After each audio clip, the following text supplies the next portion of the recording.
കുട്ടി ഒരു കാര്യം ചോദിച്ചോട്ടെ? എന്താ? ഒന്നും തോന്നരുത്, തെറ്റിദ്ധരിക്കാൻ ചെയ്യരുത്. എന്താ? ഒരു 20 രൂപ വരൂ.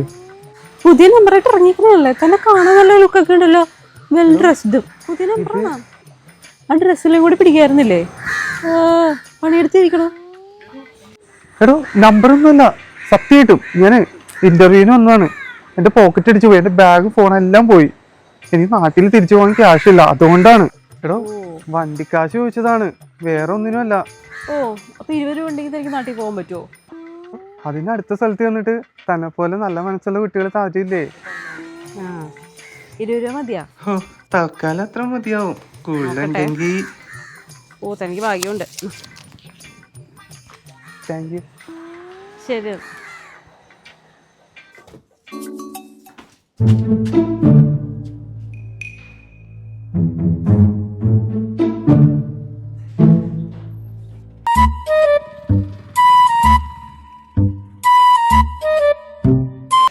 താൻ ഇതിനാണല്ലോ പൈസ മേടിച്ചത്. എങ്ങനെയൊക്കെ നാട്ടുകാരെയും വീട്ടുകാരെയും പറ്റിച്ച് ജീവിക്കാൻ പറ്റും അങ്ങനെയൊക്കെ അങ്ങോട്ട് ജീവിച്ചോളണം കേട്ടോ. എനിക്കിപ്പോ ചത്തൂടെ? സത്യമായിട്ട് സിഗരറ്റ് കഴിക്കാൻ വേണ്ടിട്ടാ. എടോ ശരിക്കും 50 രൂപ വരുമോ? പൈൻ്റ് മേടിക്കാനായിരിക്കും. ഒരു പണിയെടുത്ത് ജീവിക്കണോ? 50 രൂപ എന്റെ അച്ഛൻ മേടിച്ചു വെച്ചോ പൈൻ്റ്. എന്താ വഴിയുന്നു? ഓ, വേറെ ആരെങ്കിലും നോക്കാം.